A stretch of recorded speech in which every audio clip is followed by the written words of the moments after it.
brought you the analysis of the Supreme Court's controversial decision to allow sexually dangerous prisoners to be civilly confined indefinitely, even after they finish their jail time.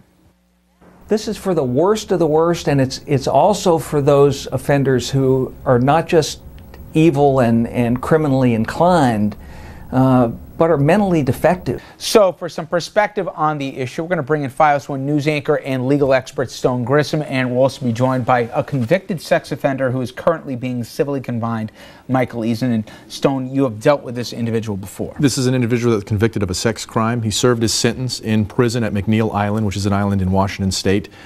He was then moved from that island. The Attorney General filed civil commitment proceedings against him. My firm, my former law partner, represented him during those proceedings and will be joined with us today. She still represents him in this civil commitment proceedings because even though you're civilly committed indefinitely, it's not indefinite. They just don't throw you in there and lock away, throw away the key. They have to give you some reasonable proceedings so that you at one day at least have the hope of getting out if you're deemed to be not a danger to the community. So I have dealt with him before, but a little disclosure there. Yep. Can we bring him in now? All right, let's. I think Mike. I think you're on the phone right now, aren't you, Michael? Yeah. Hey, how you doing, Stone? Can you give us some background of your conviction? Just what were you convicted of first in the criminal courts? I was convicted of 2 counts of first-degree child molestation in the first degree, and I received personally, I didn't think I received a long enough sentence personally myself. It's only by the grace of God that I got 6 years, 3 months. You are admitting that you committed a heinous sex crime, right? Yes, I committed a heinous sex crime against a 5-year-old girl. Okay, and you served your time for that. As you sit here today in the Civil Commitment Center, do you consider yourself a sex offender? No, sir. I consider myself as a treated sex offender. Now, you said before that you served your time a little over 6 years, but you felt yourself that that wasn't long enough. Are you saying that you needed treatment? Well, if somebody would molest my daughter and I got 6 years, 3 months, I think that they wouldn't. I don't think that they would receive a long. That was a long enough sentence. Michael, let me ask you this. What would be the alternative to something like this? I mean, someone serves a prison sentence, and by your own admission, there are people that do this and can't control themselves. What would you suggest as a better method to deal with people who are going to get out and commit these types of heinous crimes again? Here's the solution. You can't lock somebody up and call it treatment and then waste the taxpayers' money for the rest of their damn lives, because what they're doing here is wasting the taxpayers' money. They would rather close schools.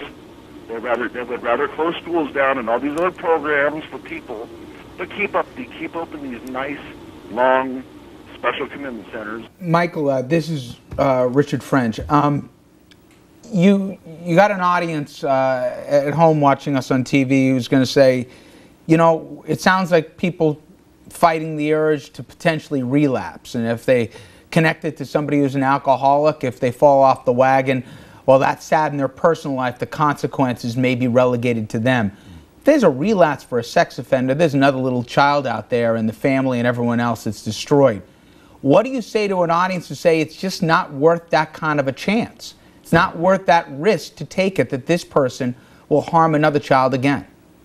Well, there are people that I know personally, good people, that have changed their lives, that I have seen tears in their eyes and the change, that they got out and they're successful and they're still successful. But there are people in this world that will not change for the life of them. And if they don't want to change and they want to terrorize and victimize, then they need to be locked up the rest of their lives. And the last thing from me, Michael, is there's going to be people at home who say, okay, he went through treatment and everything else, but at the end of the day, this guy put hands on a 5-year-old girl. And while he has empathy for it and he promises that the treatment has changed him as a person, they'll still say you don't deserve a second chance. What do you say to those people? They're right. You do not. After you've given that first chance to change and tell people that you're not going to do it again, and all the verbal hoorah and you're like making these like statements and pleas, they're right. You don't deserve the second chance. There's a thing called a recidivism rate, It lowers as you get older. But I think the recidivism rate, the bull trap of scoring, is bull. I think that deep down inside, if you're going to change, you're going to change, period. All right, Michael. Well, I certainly appreciate the time that you spent with us talking about this and your candor. And let me ask you this. Where is he at in his proceedings? Is he looking at getting out anytime soon? No, we had a little setback. Michael was advanced into a less restrictive alternative. Some telephone calls were made, and authorities are investigating whether Michael was involved. His original diagnosis was for scatologia, which is telephone harassment, essentially. And so he's back at the SCC now. Okay. We're waiting to see how that investigation goes. Well, so there you have it. I mean, he's, you know, take it for what it's worth. I mean, he's candid, maybe not candid, but even he admits recidivism rate is, and I think you hit it right on the head. When you relapse as an alcoholic, personal tragedy. You relapse as a sex offender. You know, we talk on and off camera, and we're both dads. We both have a major respect for the law. Obviously, you've invested a lot of your professional life in it.